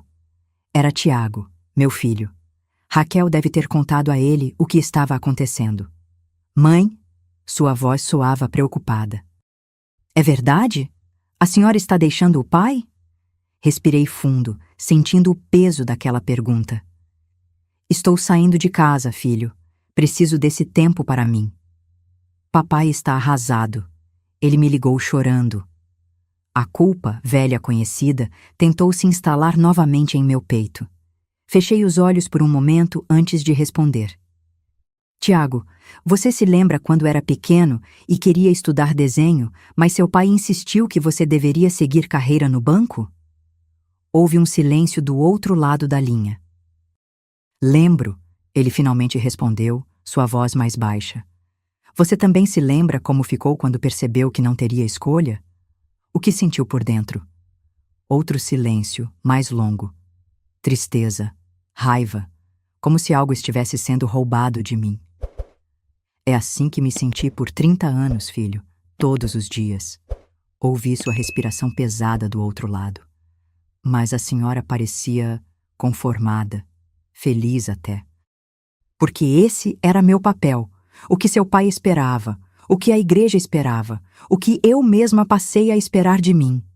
Mas dentro eu estava desaparecendo, dia após dia.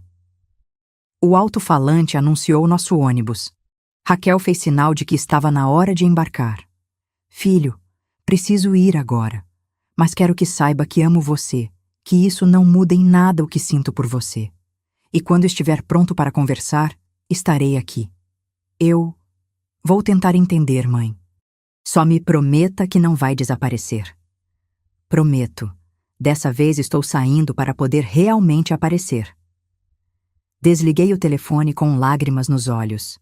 Raquel me abraçou e juntas caminhamos para o ônibus que nos levaria a Belo Horizonte. Durante a viagem de 2 horas, olhei pela janela vendo a paisagem montanhosa de Minas Gerais passar. Cada curva da estrada parecia me levar mais longe não apenas geograficamente, mas também emocionalmente do casamento que havia definido toda a minha vida adulta. Olha, mãe. Raquel apontou para o céu, onde um arco-íris se formava após uma chuva passageira. Dizem que é sinal de promessa. Sorri, lembrando-me da história de Noé que tantas vezes contei na escola dominical. Um símbolo de recomeço após a tempestade. Quando chegamos ao apartamento em Belo Horizonte, já era noite. Era um lugar simples, mas acolhedor, com paredes claras e janelas grandes, tão diferente da casa escura e cheia de móveis pesados onde vivi com Laércio. Raquel me mostrou o quarto que seria meu. Na mesa de cabeceira havia uma Bíblia nova, sem marcações ou sublinhados.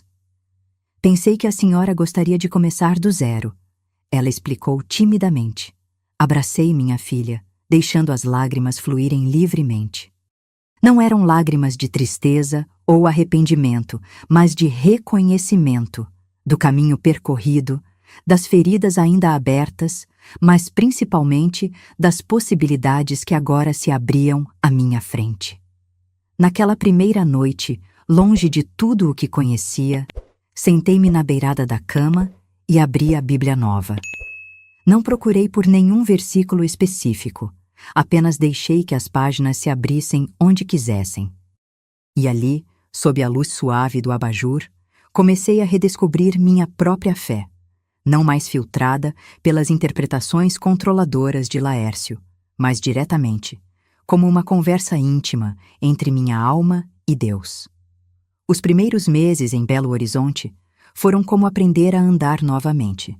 Cada decisão, por menor que fosse, vinha acompanhada de um misto de medo e excitação. Que roupa vestir sem ninguém para aprovar ou reprovar? Que programa assistir na televisão sem consultar outra pessoa? Que horário dormir ou acordar seguindo apenas meu próprio ritmo? A senhora está se saindo melhor do que imaginava, comentou Raquel numa tarde de domingo, enquanto tomávamos café na varanda pequena do apartamento. Às vezes me sinto como uma adolescente, confessei, rindo de mim mesma. Ontem passei 15 minutos na frente do espelho, experimentando um batom vermelho que comprei no mercado. E ficou linda, minha filha respondeu, apertando minha mão. Aos poucos, fui construindo uma rotina própria. Comecei a frequentar uma igreja próxima ao apartamento, não para ocupar um banco específico ou cumprir obrigação, mas para redescobrir minha espiritualidade sem interferências. O pastor, um homem jovem e de olhar sincero, nunca me pressionou a contar minha história, apenas me acolheu com genuíno respeito. Foi nessa igreja que conheci Dona Olívia, uma viúva de 70 anos que coordenava o projeto de alfabetização de adultos. Precisamos de voluntários, ela disse após um culto. Você tem experiência com ensino, não tem? Hesitei antes de responder. Faz muito tempo. Dei aulas de reforço por alguns meses quando era recém-casada. E por que parou? A pergunta ficou suspensa entre nós, como uma bolha de sabão que temia estourar. Porque me disseram que meu lugar era em casa, respondi finalmente. Dona Olívia apertou os lábios finos em uma linha de desaprovação. Bem, agora você decide onde é seu lugar. Começamos na terça-feira. Assim, aos 53 anos, voltei a ensinar. O nervosismo da primeira aula quase me fez desistir. Minhas mãos tremiam tanto que mal conseguia escrever no quadro. Mas quando vi o sorriso de seu Antônio, um senhor de 65 anos que trabalhara a vida inteira como pedreiro e agora conseguia ler o nome dos netos, algo dentro de mim desabrochou como uma flor há muito tempo adormecida. Foi também durante esse período que comecei a fazer terapia. Raquel insistiu e eu resisti por semanas. Não preciso falar com estranhos sobre meus problemas. Tenho a Deus para isso. Argumentei, repetindo o que ouvi tantas vezes na igreja de Barbacena. Deus também trabalha através das pessoas, mãe. Ela respondeu suavemente.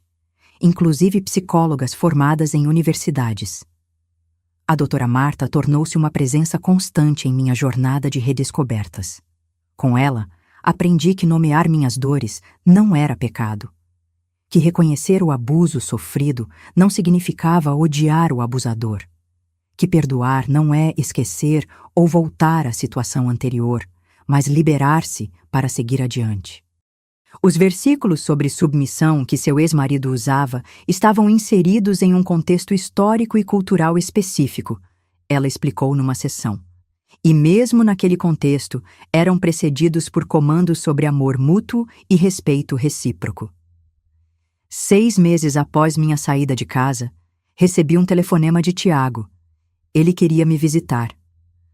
Quando nos encontramos em um café perto do apartamento de Raquel, notei como meu filho parecia cansado, com olheiras profundas sob os olhos. Como está seu pai? Perguntei, depois dos abraços iniciais.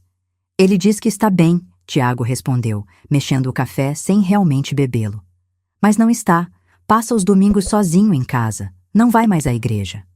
Senti uma pontada de culpa, rapidamente substituída pela compreensão de que não era responsável pela incapacidade de Laércio de lidar com a mudança. E você, filho? Como está? Ele ergueu os olhos para mim, e pela primeira vez em muitos anos vi verdadeira vulnerabilidade ali. Pedi demissão do banco na semana passada, disse em voz baixa. Vou tentar o vestibular para a arquitetura. Engoli um nó na garganta enquanto o abraçava. Minha partida havia aberto portas não apenas para mim. Após 1 ano em Belo Horizonte, senti que era hora de voltar para Barbacena. Não por saudade de Laércio ou da vida que tivemos, mas porque aquela cidade também era minha. Minhas raízes, minha história. Tem certeza, mãe? Perguntou Raquel preocupada. A senhora construiu uma vida aqui. Construí força aqui. Corrigi suavemente.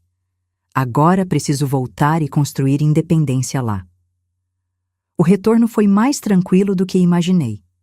Aluguei um pequeno apartamento perto da praça central, com janelas grandes e paredes que pintei de amarelo claro, uma cor que Laércio sempre achou chamativa demais. Montei uma pequena mesa na sala, onde continuei dando aulas particulares para adultos em processo de alfabetização. Numa manhã de sábado, enquanto caminhava pela feira, encontrei Dona Terezinha do Círculo de Oração. Aparecida! Ela exclamou, os olhos arregalados como se visse uma aparição. Você voltou! Voltei para a cidade, esclareci com gentileza. Não para o casamento. Ela baixou os olhos constrangida. Laércio disse que você tinha perdido a fé. Sorri, ajeitando a bolsa no ombro. Pelo contrário, Terezinha. Encontrei minha fé verdadeira, uma que não precisa de intermediários humanos. Foi através de Dona Terezinha que soube da pequena livraria cristã à venda no centro da cidade. O proprietário, um senhor idoso, precisava se mudar para mais perto dos filhos em São Paulo. Seria perfeito para você, ela sugeriu. Sempre teve jeito com livros. Com a ajuda financeira de Raquel e usando o pequeno dinheiro que recebi na separação, comprei a livraria. Batizei-a de Novo Amanhecer, um nome que alguns acharam apenas poético, mas que para mim carregava o peso de uma promessa cumprida. Em uma tarde de terça-feira, enquanto organizava uma nova remessa de livros infantis, o sino da porta anunciou a entrada de um cliente. Ergui os olhos e senti meu coração acelerar.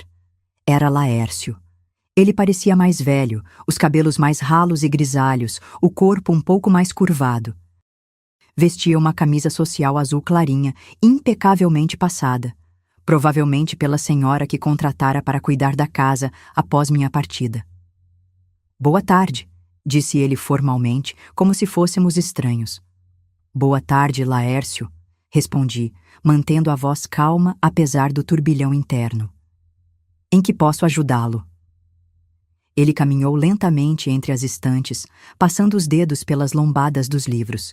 Parecia estar buscando palavras. Soube da sua livraria. Todo mundo comenta, começou sem me olhar. Dizem que você está diferente. Estou mais parecida comigo mesma, corrigi gentilmente. Ele finalmente voltou-se para mim. Seus olhos cor de mel, que tanto me encantaram na juventude, agora pareciam opacos, carregando uma tristeza que não conseguia disfarçar. Você está feliz, Cida? A pergunta me pegou desprevenida. Em 30 anos de casamento, ele nunca havia perguntado isso diretamente. Senti uma mistura de emoções, surpresa, um resquício de mágoa, mas principalmente uma serenidade que demorei tanto para conquistar. Estou em paz, Laércio. Não todos os dias, claro. Há momentos difíceis. Mas sim, encontrei uma felicidade que não conhecia. Ele assentiu lentamente, absorvendo minhas palavras. Então, tirou do bolso um pequeno embrulho e o colocou sobre o balcão. Encontrei isso guardado nas suas coisas. Achei que gostaria de ter de volta. Quando abri o pacote, encontrei um broche de prata em formato de borboleta, presente de minha mãe quando me formei no magistério, antes de conhecer Laércio. Tinha me esquecido completamente de sua existência. Obrigada, murmurei, sentindo lágrimas se formarem nos cantos dos olhos. Estou frequentando um grupo de estudos bíblicos para homens, ele disse abruptamente. Com o pastor Emanuel, estamos discutindo muitas coisas, sobre interpretações equivocadas, sobre responsabilidade espiritual. Sorri, genuinamente surpresa e tocada. Isso é bom, Laércio. Não estou fazendo isso por você, ele apressou-se em esclarecer. Estou fazendo por mim, e talvez por Tiago. Ele me disse que você o inspirou a seguir o sonho dele. Nosso filho sempre foi artista na alma. Sim, ele concordou pensativamente, como sua mãe. O comentário ficou pairando entre nós, um reconhecimento tardio de algo que ele nunca havia valorizado. Talvez um dia, ele continuou caminhando em direção à porta, possamos conversar sem todo esse peso entre nós, sobre os netos, sobre a vida. Talvez, respondi honestamente. Um dia de cada vez. Depois que Laércio saiu, fiquei olhando o broche de borboleta, símbolo de transformação. Pensei em como a vida dá voltas imprevisíveis. Como eu, aos 66 anos, tinha finalmente encontrado asas para voar. No domingo seguinte, ao entrar na igreja, notei Laércio sentado sozinho no terceiro banco, aquele mesmo que por décadas havia sido nosso lugar. Nossos olhares se cruzaram brevemente e trocamos um aceno discreto antes que eu seguisse para o meu lugar habitual, ao lado do coral. O pastor Emanuel iniciou o sermão sobre recomeços e renovação espiritual. Enquanto o ouvia, olhei ao meu redor, para as famílias, casais, pessoas sozinhas, idosos e jovens. Cada um com sua história, suas lutas invisíveis, seus momentos de fraqueza e força. Toquei o broche de borboleta que agora usava no vestido novo. Um modelo florido que escolhi sem pedir aprovação de ninguém. Pensei em como minha história poderia ajudar outras mulheres presas em casamentos onde a religião se transforma em prisão. Não por vingança ou amargura contra Laércio ou contra a igreja, mas porque a fé verdadeira, como eu havia descoberto após mais de 3 décadas, não limita, liberta. Ao final do culto, uma jovem mãe se aproximou timidamente. Senhora Aparecida? Ouvi falar sobre suas aulas de alfabetização, mas meu marido não acha apropriado que eu saia de casa para estudar. Sorri para ela com compreensão, reconhecendo nas suas palavras hesitantes o eco de meu passado. Venha tomar um café comigo na livraria amanhã, convidei. Tenha só essa coragem inicial. O restante virá com o tempo. Olhei para o céu limpo de Barbacena enquanto caminhava para casa. Aos 66 anos, eu havia me tornado não apenas uma sobrevivente, mas uma testemunha de que nunca é tarde para reescrever sua própria história, mesmo quando alguém tentou escrevê-la por você usando tinta sagrada. Quer um cuidado especial? No primeiro comentário fixado, você pode baixar gratuitamente o nosso e-book exclusivo com receitas de chás tradicionais das avós, um presente feito com muito carinho para aquecer seu coração. Aproveite!